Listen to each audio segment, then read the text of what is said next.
Well, that's good, guys. Take 4.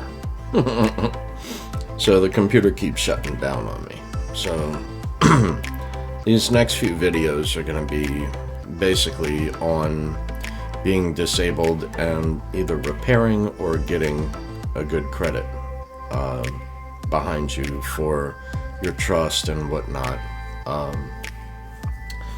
to be able to achieve other things, right? So with good credit, I intend to purchase additional rental property. So I do hold rental property, however, not under my social security number.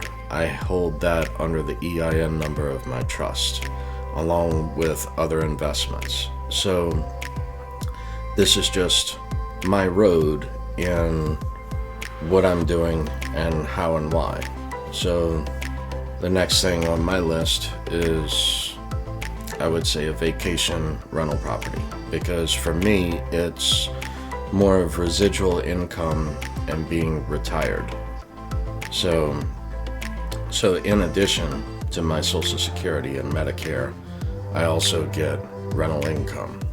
So this is just another piece to my puzzle of retirement and just filling you in. So anyway, so let's say you're disabled, right? So I became disabled in 2011 as an immediate approval of disability. And I was in pitch black darkness during 38 eye surgeries, 4 of which were implants. I did 4 years in bed in total. And my neighbors were reading me my mail. So I was learning that the person that I trusted the most was actually not responsible. So beware of the ones closest to you who are trying to help you the most. Watch them closer.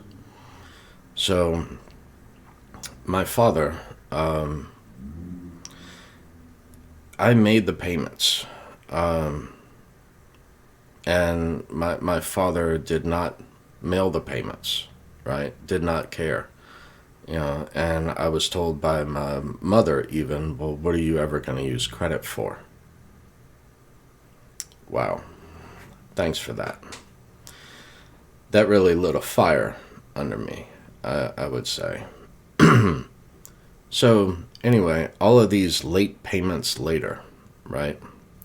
Late payments and compounded interest. Hello.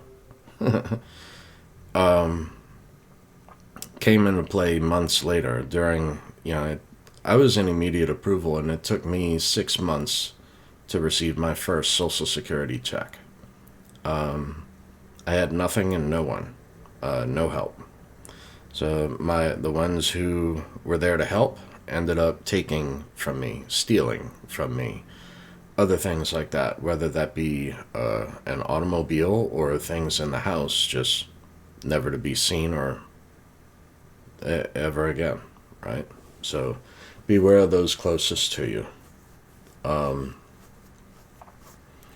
So you will... Well, let me get back into the credit bit here, right? So let's say you have 1 or 2 credit cards. Maybe you're just starting out. Maybe you have good credit even with 2 credit cards.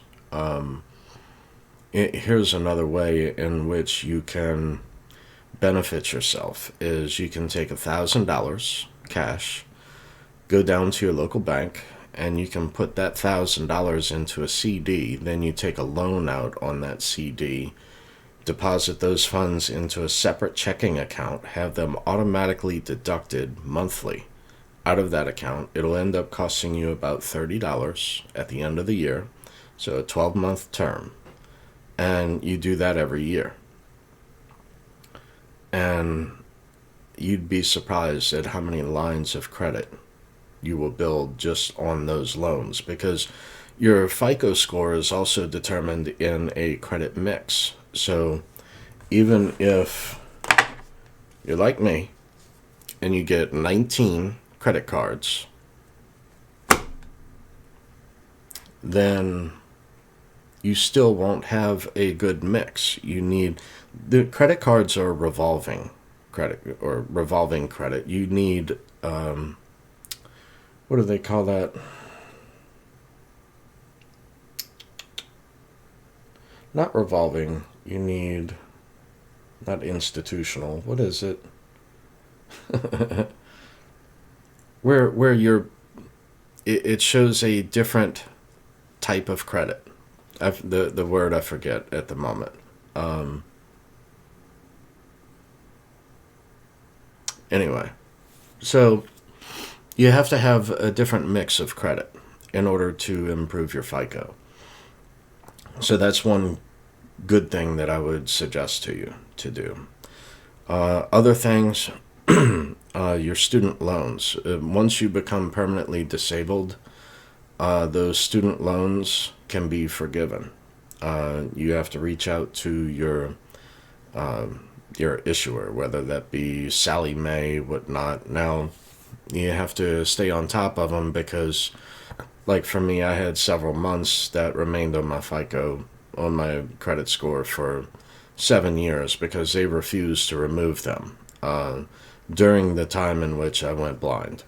But the total balance, the remaining balance of my student loans were forgiven. So that's something else to know. Anytime that you sign a promissory note, so be wary of that. A promissory note means basically that you can even file bankruptcy, but you are still liable for that debt.